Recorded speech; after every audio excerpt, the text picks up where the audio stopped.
عموما يعني الستات ايه النقطة في كده ان هي تفضل رابطة الراجل جنبها؟ ايه المشكلة لما الست تكمل سن ال40 سنة وهي مش قادرة تلبي احتياجات جوزها؟ المشكلة ان هي تساعده انه يتجوز واحدة تانية ويعف نفسه بدل ما يمشي في الحرام. ايه زيك؟ هو ايه المانع لما الست تكمل سن ال40 سنة طالما هي بقت مهتمية بولادها ومهتمية بشغلها ومقصرة في حقوق جوزها؟ هو ايه المشكلة يعني لما تساعده معنويا وماديا ونفسيا وتديله الفرصة ان هو يتجوز واحدة تاني، اذا كانت بقى مرملة او كانت مطلقة او كانت واحدة تناسب لسنه.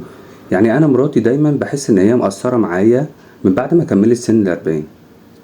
انا مش فاهم، حاولت كتير معاها ولكنها هي بقت مقصرة معايا. ايه المانع بقى ان عموما يعني الستات ايه النقطة في كده ان هي تفضل رابطة الراجل جنبها، ولا منه ان بتسيبه يتجوز عشان خاطر يقلل العنوسة، ولا في نفس الوقت هي بتشوف طلباته ايه؟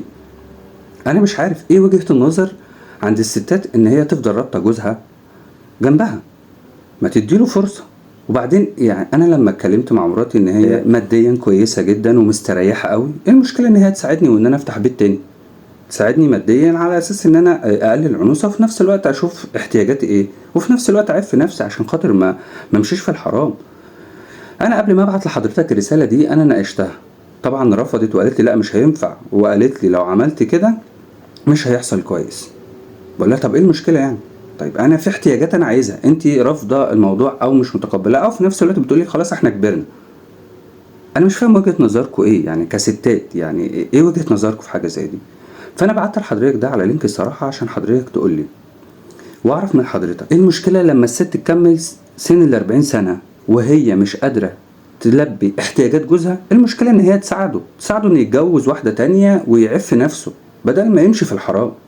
فيا ريت حضرتك تقول لي والناس اللي عندك تقول لي المفروض ان انا اعمل ايه في الموقف زي ده، او مثلا الستات تقول لي وجهه نظرها في الكومنتات عند حضرتك. يعني انا مش فاهم. خليني في البدايه افكر حضرتك، لو حضرتك بتتفرج عليا من الفيسبوك او متابعني ما تنساش تقول رايك في الكومنتات وما تنساش تعمل لايك وشير. اما لو حضرتك بتتفرج عليا من اليوتيوب فما تنساش تشترك في القناه وتفعل زر الجرس عشان يوصل لك كل جديد. خليني في البدايه نصلي على النبي صلى الله عليه وسلم.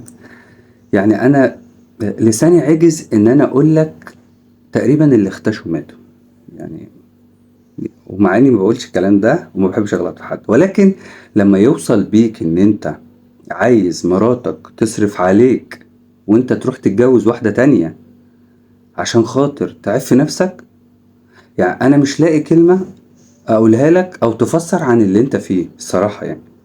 يعني لما توصل البجاحة ان انت عشان خاطر بتقول تقلل العنوسة فانت تخلي مراتك تصرف عليك في بيت تاني او تصرف على البيت بتاعك انت الاولاني، يعني في كلمة هقولها بس مش هينفع والله. يعني للأسف لما يوصل بيك الحال ان انت يطلق عليك كلمة راجل، ان تخلي مراتك حتى لو كان منصبها ايه وشغالة فين ومعاها فلوس ايه ان هي تصرف على بيتين وانت الاسم راجل، يبقى الله يعني على الله حكايتنا بجد زي ما بيقولوا بالبلدي والله العظيم. يعني انا مش عارف انتوا هتروحوا بينا فين. يعني الرجالة بقت تفكر تفكير غريب واللي هو كل حاجة في الدنيا بقت تفكيرها ان هي عشان خاطر ان انت تتجوز مراتك تصرف عليك ايه القرف ده يعني بجد والله. انا الصراحة في حاجات كده يعني انا شايل المرارة والله.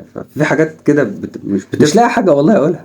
اكيد هسيب الرأي للناس، ولكن موقف زي ده الصراحة غريب تماما، يعني غريب تماما والله.